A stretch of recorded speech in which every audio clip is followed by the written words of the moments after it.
Goeiemôre, Dok Matt wat praat.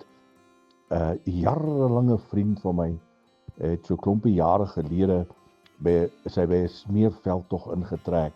Heeltemal onskuldig. Goed wat hy nooit gesê het nie, word nou gesê. Hy het dit gesê wat nooit gebeur het nie.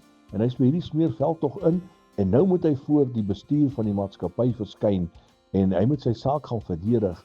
Nou voordat hy in hierdie verhoor ingaan, sê hy: "Ag, as ek maar net guns het.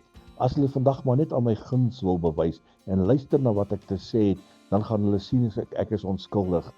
En so rukkie later kom hy uit hierdie verhoor met 'n glimlag op die gesig. En ek het guns gekry. Hulle sien ek is onskuldig en die saak is afgehandel wat my betref. Ek het guns gekry. Nou sê die woord van die Here: net goedheid en guns sal ons volg al die dae van ons lewe. Goedheid en guns. My vriend, jy het guns by Jesus. Jy het guns by die koning van konings. Goedheid en guns loop hand aan hand. Dit kom van die koning af. Sy guns is oor jou. Hy het guns oor jou in al jou omstandighede. Jou hele situasie stort hy sy guns uit oor jou. Jy is 'n gunsgenoot van die lewende seun van God. O, dankbaar kan ons net nie wees nie. Goedheid wat saam met hierdie guns loop.